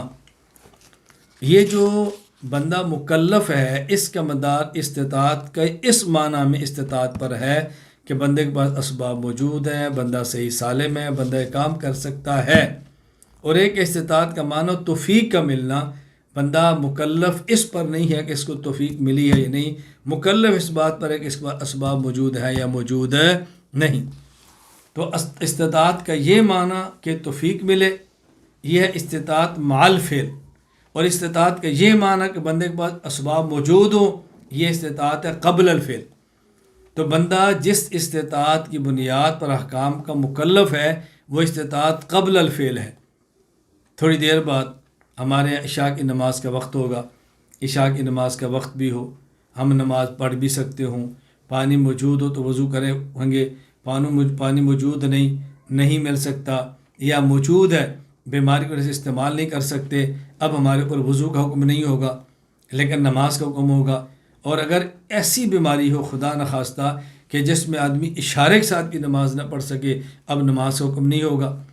تو بات سمجھ لیں، ایک ہے استطاعت کا معنی توفیق ملنا، ایک ہے استطاعت کا معنی اسباب اور صحت کا ہونا۔ انسان جس استطاعت کی بنیاد پہ احکام کا مکلف ہے وہ استطاعت بمعنی صحت اور اسباب کا ملنا ہے، اور یہ قبل الفعل ہے، فعل سے پہلے۔ اور ایک استطاعت بمعنی توفیق، انسان اس کا پابند نہیں ہے، اس کا مکلف نہیں ہے، یہ انسان کے علم میں نہیں ہے، اور یہ استطاعت مال فعل ہوتی ہے۔ ہاں، جب انسان کے پاس استطاعت بمعنی اسباب موجود ہو اور آدمی اس کو استعمال کرے تو اللہ تعالیٰ توفیق دے دیتے ہیں بندے کو عمل کرنے کی، اور جب استعمال ہی نہ کرے پھر اللہ تعالیٰ اس بندے کو عمل کی توفیق نہیں دیتے۔ بات اچھی طرح سمجھ لیں، ہم کہتے ہیں نا اللہ کی توفیق ہی سے کام ہوتا ہے، اس کا مطلب کیا ہوتا ہے؟ انسان وضو بھی کرے، کپڑے بھی صاف کرے، نماز کے لیے کھڑا ہو جائے، یہ قبل الفعل ہے، اپنے پورے اسباب استعمال کرے، اللہ توفیق دیتے ہیں۔ ایسا نہیں ہوتا کہ انسان اسباب استعمال کرے اور اللہ توفیق نہ دے، ایسا نہیں ہوتا۔ جب انسان کے اختیار میں جو سارے اسباب ہیں وہ ان کو استعمال کر لیتا ہے تو اللہ تعالیٰ توفیق دیتے ہیں تو بندہ عمل کرتا ہے۔ اگر اللہ توفیق نہ دے تو بندہ عمل کر ہی نہیں سکتا، لیکن اللہ کا معاملہ ایسا ہے کہ جب بندہ حسن نیت اسباب اختیار کر لیتا ہے تو اللہ تعالیٰ اس کو توفیق بھی دے دیتے ہیں۔ میں پھر اس کی وضاحت کرتا ہوں، بات اچھی طرح سمجھ لیں چونکہ مضمون اہم ہے، میں بڑا بار بار سمجھا رہا ہوں۔ استطاعت کا ایک معنی ہے اسباب کا ملنا، صحت کا ہونا، آلات کا ملنا۔ استطاعت کا دوسرا معنی ہے اللہ تعالیٰ کی توفیق کا ملنا۔ انسان احکام کا مکلف تب ہوتا ہے جب بندے کے اندر طاقت و استطاعت ہو، اس کا مطلب صحت بھی ہو، اسباب بھی ہوں، تو احکام کا مکلف ہوگا۔ اور استطاعت کا یہ معنی کہ اللہ کی توفیق ملنا، یہ انسان کے مکلف ہونے کی بنیاد نہیں کہ اللہ کی توفیق ملے گی تو انسان مکلف ہوگا، اللہ کی توفیق نہیں ملے گی تو مکلف نہیں ہوگا۔ صحت اسباب جمع ہوں گے تو احکام کا مکلف ہوگا، توفیق ملے گی تو پڑھے گا، توفیق نہیں ملے گی تو نہیں پڑھے گا۔ بندہ کہے گا کہ دیکھیں جب توفیق نہیں ملی تو نہیں پڑھی، بندے کا قصور کیا ہے؟ میں بات سمجھا رہا ہوں کہ جب انسان اسباب سارے حسن نیت سے استعمال کر لیتا ہے، اللہ کا نظام ایسا ہے کہ اللہ توفیق دے دیتے ہیں، اور جب انسان اسباب کو اختیار نہیں کرتا، اللہ کا عام نظام ایسا ہے کہ اللہ توفیق نہیں دیتے۔ یہ معنی ہوتا ہے کہ انسان عمل تو تب کرتا جب اللہ کی توفیق ہو، اور نہیں کر سکتا جب توفیق نہ ہو۔ یہ اچھی طرح سمجھ لیں۔ اس کا مطلب کیا ہے کہ انسان سارے اسباب اختیار کرنے کے باوجود یہی اعتقاد رکھے کہ اب بھی مجھے اللہ توفیق دیں گے، اللہ کا فضل ہوگا تو میں نماز پڑھ سکتا ہوں، اللہ کا فضل نہ ہو تو میں کیسے نماز پڑھ سکتا ہوں، پھر بھی اعتقاد رکھے اللہ دے دیتے۔ تو استطاعت بمعنی توفیق یہ مال فعل ہے، اور استطاعت بمعنی صحت اور سلامتی اسباب یہ قبل الفعل ہے، اور بندہ جو حکام کا مکلف ہوتا ہے وہ اس بنیاد پر ہوتا ہے کہ اس کے بعد اسباب موجود ہیں یا موجود نہیں۔ اس کو اچھی طرح ذہن نشین کر لیں۔ اور یہاں جو مصنف رحمۃ اللہ علیہ نے فرمایا نا والاستطاعت مع الفعل، اس سے مراد توفیق ہے، اور یہ جو فرمایا وَيَقَعُ هَذَا الْإِسْمُ عَلَى سَلَامَةِ الْأَسْبَابِ، اس سے مراد استطاعت قبل الفعل ہے، یہ دوسری قسم ہے۔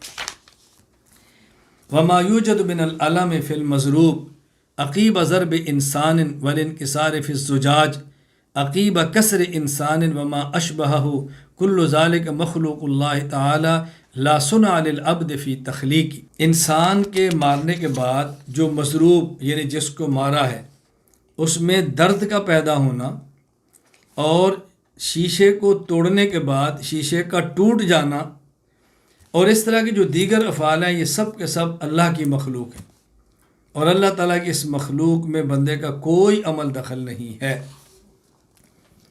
انسان کے افعال دو قسم کے ہیں۔ نمبر ایک وہ افعال جو انسان براہ راست کرتا ہے، براہ راست، میرے ہاتھ میں دیکھو پینسل ہے نا، میں یوں ہاتھ کو ہلا رہا ہوں، یہ میرا عمل ہے کہ میں ہاتھ کو ہلا رہا ہوں۔ لیکن جب میرا ہاتھ ہل رہا ہے اس کے اندر جو موجود پینسل ہے وہ بھی ہل رہی ہے، میں براہ راست ہاتھ کو ہلا رہا ہوں اور ہاتھ کے ہلانے کے ساتھ پینسل بھی ہل رہی ہے۔ بات اچھی طرح سمجھ، میرے ہاتھ میں یہ پینسل ہے، میں نے ہاتھ کو چھوڑا ہے، دیکھیں اپنے اختیار سے چھوڑے، یہ میرا فعل ہے، لیکن جب چھوڑا ہے تو پینسل گر گئی ہے۔ تو انسان کے بعض افعال وہ ہیں کہ جو انسان براہ راست کرتا ہے، جیسے ہاتھ کی حرکت ہے، اس کا خالق بھی اللہ ہے، یہ فعل پیدا اللہ نے کیا ہے، کیا انسان نے ہے۔ نمبر 2، وہ افعال جو انسان کے کسی فعل کی وجہ سے وجود میں آتے ہیں، جیسے انسان کسی کو مارتا ہے، مثلا میرا یہ ہاتھ ہے، میں نے دائیں ہاتھ سے بائیں ہاتھ کو مارا، اب مارنے کی وجہ سے بائیں ہاتھ میں درد ہوا، یہ جو مارنا ہے یہ براہ راست میرا فعل ہے، اس فعل سے آگے درد کا ہونا وہ میرا فعل نہیں ہے، وہ اس درد کا نتیجہ ہے۔ تو جس طرح اس مارنے والے فعل کے خالق اللہ ہے، توجہ رکھنا، اس کے نتیجے میں جو درد ہوئی ہے یہ فعل ہے، اس کے خالق بھی اللہ ہے۔ یہ سمجھانا چاہ رہے ہیں کہ جب انسان مارے تو مسروب میں درد اس کے فعل بھی اللہ ہے، اور جب انسان شیشے کو توڑے، یہ تو انسان کا فعل ہے، توڑنے کے نتیجے میں شیشہ ٹوٹ گیا، اب یہ ٹوٹا ہے نا، فعل ہو رہا ہے، اس کے خالق بھی اللہ ہے۔ یہ بات اچھی طرح سمجھ لیں کہ دونوں قسم کے جو افعال ہیں ان کے خالق اللہ ہے۔ معتزلہ کہتے ہیں کہ نہیں، جو انسان براہ راست کر رہا ہے اس کا حکم اور ہے، اور جو براہ راست انسان نہیں کرتا، معتزلہ کہتے ہیں ان کا خالق انسان خود ہوتا ہے، ہم کہتے ہیں اس کا خالق بھی اللہ ہوتا ہے۔ والمقتول میت باجل والموت قائم بالمیت مخلوق اللہ تعالی والاجل واحد، مقتول اپنے وقت مقرر پر ہی مرتا ہے، اور موت اللہ تعالیٰ کی مخلوق ہے جو میت کے ساتھ قائم ہے، اور موت کا ایک وقت مقرر ہے۔ انسان کی موت کا وقت مقرر ہے، نہ موت اس سے پہلے آتی ہے نہ موت اس سے بعد میں آتی ہے، تبھی موت مرے، کسی کے مارنے سے مر جائے۔ معتزلہ کہتے ہیں نہیں، مقتول اپنے وقت پر نہیں مرتا، زندگی ایام باقی ہوتے ہیں، ایک شخص مارتا ہے تو اس کی زندگی قبل وقت کی پوری ہو جاتی ہے۔ ان کا عقیدہ، اہل حق کا عقیدہ قطعاً یہ نہیں، موت کے خالق اللہ ہے، بندہ اس کا خالق نہیں، بندہ اس کا کاسب ہے، لیکن بندہ مارتا ہے، کسی نے زور سے چوٹ ماری جو مر گیا۔ تو یہ جو موت آئی ہے، یہ جو موت آئی ہے، اللہ چاہتے تو مرتا، تو اس کے خالق اللہ ہیں، یہ بات اچھی طرح ذہن، بندہ اس کا خالق نہیں ہے۔ موت ایک وجودی چیز ہے، عدمی چیز نہیں۔ کیوں؟ موت کا وقوع کسی نہ کسی محل میں ہوتا ہے، اور جو چیز کسی محل کے اندر ہو وہ وجودی ہوتی ہے، عدمی نہیں ہوتی، اس لیے موت ایک وجودی چیز ہے۔ بندہ ضرب لگاتا ہے، اس کے نتیجے پر دوسرے بندے کی روح نکل جاتی ہے جو بندے کے اختیار میں نہیں ہے، بندے کے اختیار میں نہیں ہے۔ روح نکالنا تو بندے کے اختیار میں نہیں نا، مارنا اختیار میں تھا، مار دیا، اور روح نکالنا تو بندے کے اختیار میں نہیں ہے، اس لیے ہم کہتے ہیں اس کا خالق اللہ ہے۔ یہ بات اچھی طرح ذہن نشین فرما لیں۔ یہاں بہت سارے اشکالات لوگ کرتے ہیں، میں نے عرض کیا میں الفقہ الاکبر میں اس پہ تفصیل سے بات کروں گا کہ بہت ساری الجھنیں ہیں، کبھی تقدیر پر ہے، کبھی کسی اور مسئلے پر، اس کو وضاحت کے ساتھ بیان کرنا بہت ضروری ہے، میں نے کیا بھی ہے، میں پھر بھی انشاءاللہ کروں گا۔ والحرام رزق وکل یستوفی رزق نفسہ حلالا کان او حراما، حرام بھی رزق ہوتا ہے، ہر انسان اپنے مقدر کا رزق پورا لیتا ہے، خواہ رزق حلال ہو خواہ رزق حرام ہو، خواہ وہ رزق حلال ہو خواہ وہ حرام ہو۔ ولا یتصور اللہ یأکل انسان رزقہ او یأکل غیرہ رزقہ، کہتے ہیں تصور ہی نہیں اس بات کا، ممکن ہی نہیں کہ انسان اپنا رزق نہ کھائے، اور یہ بھی ممکن نہیں کہ انسان کا رزق کوئی اور کھا جائے۔ یہاں ایک تو یہ بات سمجھائی کہ حلال کو بھی رزق ہی کہتے ہیں، حرام کو بھی رزق ہی کہتے ہیں، اس لیے ہم دعا مانگتے ہیں یا اللہ تو میں رزق حلال عطا فرما، یہ نہیں کہتے یا اللہ تو رزق عطا فرما، رزق حلال عطا فرما، مطلق رزق کی دعا نہیں مانگتے، رزق حلال مانگتے ہیں۔ وجہ کیا ہے؟ دیکھیں، رزق سے مراد ہر وہ چیز ہے جو اللہ تعالیٰ انسان کو عطا فرمائے، جس میں کسب فعل انسان کا ہوتا ہے، نتیجہ اللہ کی طرف سے ہوتا ہے۔ انسان جیسے اسباب اختیار کرتا ہے اللہ تعالیٰ ویسے اس کو نتیجہ عطا فرما دیتے ہیں۔ کوئی انسان صبح جائے اور مزدوری کے لیے جائے، ارادہ کرتا ہے اللہ طاقت دیتے ہیں، وہ چل پڑتا ہے، مزدوری کرتا ہے، کماتا ہے، پیسے لے کے گھر آ جاتا ہے، چیزیں لیتا ہے، گھر آ جاتا ہے۔ اور کوئی شخص چوری کے لیے چلتا ہے، اس نے محنت کی ہے، چوری کی ہے، چیزیں خریدی ہیں، گھر آ گیا ہے۔ اب دیکھو، اگر جو مزدوری کرنے والا ہے محنت اس نے کی ہے، نتیجہ اللہ نے دیا ہے۔ جو چوری کرنے والا ہے محنت اس نے کی ہے، نتیجہ اللہ نے دیا ہے۔ مزدوری کرنے والے کی محنت ٹھیک تھی، نتیجہ حلال ہے۔ چوری کرنے والے کی محنت غلط تھی، نتیجہ حرام ہے، لیکن دیتے تو اللہ ہی ہے نا۔ ایک کو رزق حلال کہیں گے، ایک کو رزق حرام کہیں گے۔ تو یہ کہنا مقصود ہے کہ جو انسان کے مقدر کا رزق ہے، انسان اس کو ضرور لیتا ہے۔ اگر اس کی محنت ٹھیک ہوگی تو رزق حلال ملے گا، محنت غلط ہوگی تو رزق حرام ملے گا۔ رزق وہ چیز ہے جو اللہ تعالیٰ فرمائے، محنت انسان کی ہے، نتیجہ اللہ تعالیٰ کی طرف سے ہوتا ہے۔ میں مثال دے کر بات سمجھاتا ہوں۔ کوئی انسان میدان جہاد میں نکلے اور کافر کو مار دے تو موت کس نے دی ہے؟ اللہ نے۔ مارا کس نے ہے؟ بندے نے۔ تو یہ موت ٹھیک ہوئی نا، یہ اجر بندے کو ملا جس نے مارا ہے۔ اچھا، کوئی انسان کسی کا مال لوٹنے کے لیے کسی کو مار دیتا ہے، مارا کس نے؟ فائر کس نے کیا؟ گولی کس نے چلائی؟ بندے نے۔ اور موت کس نے دی؟ اللہ نے۔ اب اس پر اس کو گناہ ملے گا۔ تو جس شخص نے میدان جہاد میں تلوار چلائی، نتیجہ موت وہ اللہ نے دیا۔ کسی نے بے گناہ پہ تلوار اٹھائی، نتیجہ موت وہ اللہ نے دیا۔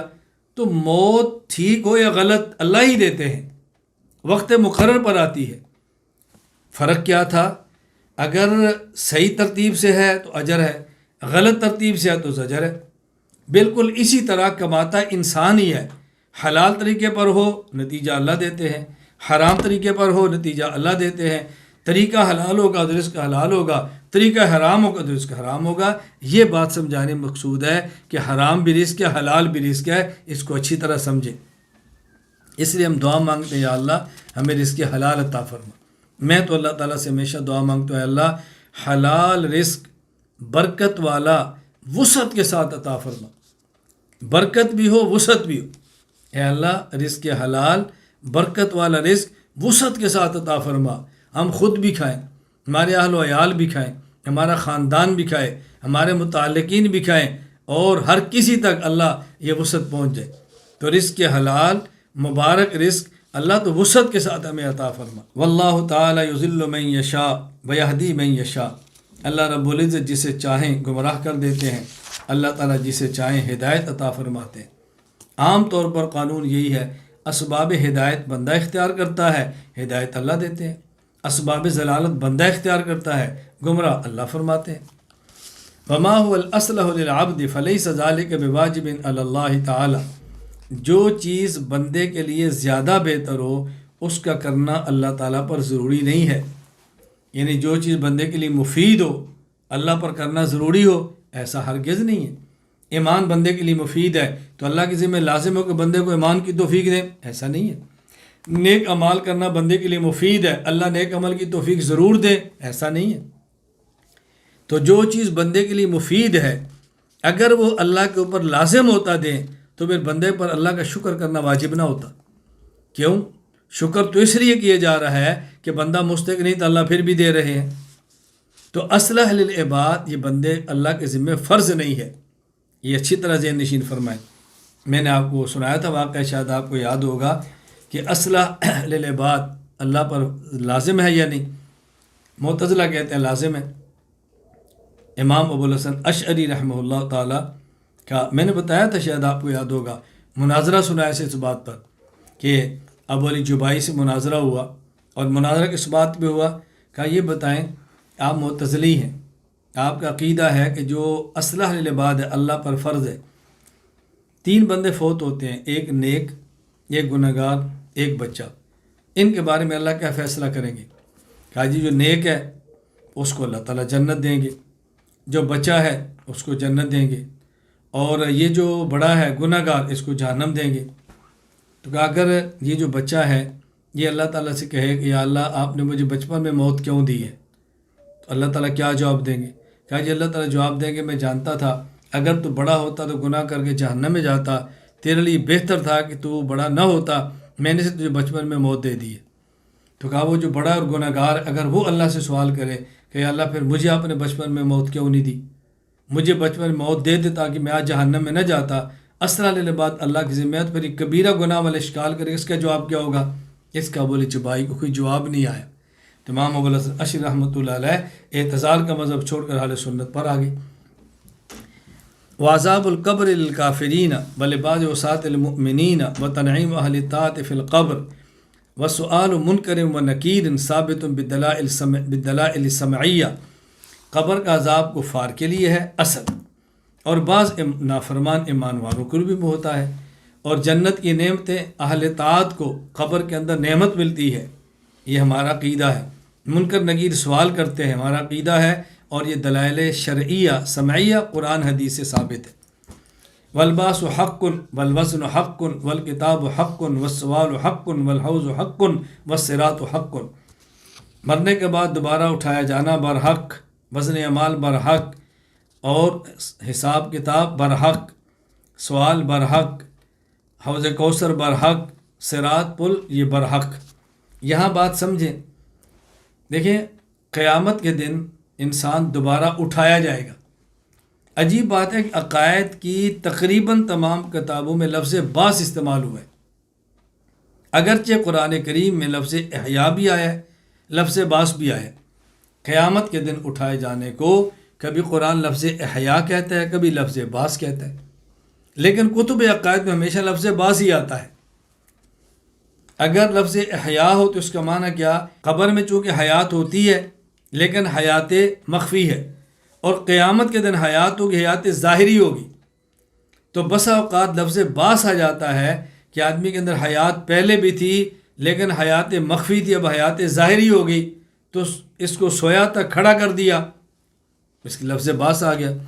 اور کبھی حیات تھی لیکن مخفی، اور قیامت کے دن حیات و حیات ظاہری، تو وہاں پر اس کو حیات سے تعبیر کر دیا کہ قبر والی حیات سونے والے کی طرح تھی، اس کو میت کہہ دیا، اور وہاں کی حیات جاگنے والے کی طرح تھی، تو لفظ احیا آ گیا۔ لفظ احیا بھی آتا ہے، باس بھی آتا ہے، لیکن کتب عقائد میں عام طور پر لفظ باس ہی استعمال ہوتا ہے۔ والجنت حق والنار حق وہما مخلوقتان الآن موجودتان باقیتان لا تفنیان بلا یفنی اہلہما۔ جنت برحق ہے، جہنم برحق ہے، یہ دونوں پیدا کی جا چکی ہیں، ابھی موجود ہیں، باقیتان یہ باقی رہیں گی، فنا نہیں ہوں گی، اور نہ ہی اہل جنت کے بھی فنا ہوں گے، نہ ہی اہل جہنم کے بھی فنا ہوں گے۔ بات الفقہ الاکبر میں کریں گے کہ بظاہر یہ عقیدہ قرآن کریم کی آیت کل من علیہ فان کے خلاف ہے، انشاءاللہ الفقہ الاکبر میں تفصیل سے بات ہوگی۔ والکبیرۃ لا تخرج العبد المؤمن من الایمان ولا تدخلہ فی الکفر۔ کبیرہ گناہ ایمان والے بندے کو ایمان سے نہیں نکالتا اور کفر میں داخل نہیں کرتا، یعنی مرتکب کبیرہ مسلمان ہی رہتا ہے۔ واللہ تعالی لا یغفر ان یشرک بہ ویغفر ما دون ذلک لمن یشاء من الصغائر والکبائر۔ اللہ رب العزت شرک کو معاف نہیں کرتے، اس کے علاوہ جس کے چاہیں گے صغیرہ اور کبیرہ گناہ معاف فرما دیں گے۔ فیجوز العقاب علی الصغیرۃ والعفو وعن الکبیرۃ اذا لم تکن عن استحلال والاستحلال کفر۔ گناہ صغیرہ کے مرتکب کو سزا دینا ممکن ہے، گناہ کبیرہ کو اگر حلال سمجھ کر نہ کیا جائے تو اسے معاف کرنا ممکن ہے۔ گناہ کو حلال سمجھنا کفر ہے۔ اللہ چاہیں تو صغیرہ پر بھی سزا دے دے، چاہیں تو کبیرہ کو بھی معاف فرما دے۔ ہاں یہ شرط ہے کہ آدمی گناہ کبیرہ کرے، حلال سمجھ کر نہ کرے، حلال سمجھ کے کیا تو کافر ہو گیا، یہ گناہ کرنے کی وجہ سے کافر نہیں ہوا بلکہ گناہ کو حلال سمجھنے کی وجہ سے کافر ہوا۔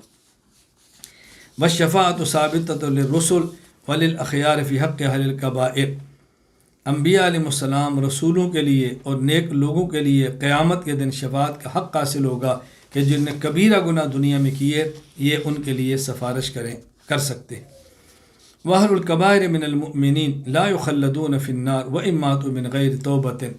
مومن جو کبیرہ گناہوں کے مرتکب ہیں اگر یہ جہنم میں چلے بھی گئے تو جہنم میں ہمیشہ نہیں رہیں گے، یعنی اگر تو توبہ کی اللہ معاف فرما دے کہ جہنم میں جائیں گے، اللہ چاہے تو اپنے کرم سے جہنم میں جانے ہی نہ دے، لیکن اگر قانون کے مطابق جہنم میں چلے بھی گئے بغیر توبہ کے ایک مرتکب کبیرہ جو مرنے والا ہے، قانون کے مطابق اگر یہ جہنم میں چلا بھی گیا تو ہمیشہ نہیں رہے گا، ایک وقت آئے گا اللہ تعالیٰ اس کو اپنے کرم سے جہنم سے نکال کر جنت میں داخل کر دیں گے۔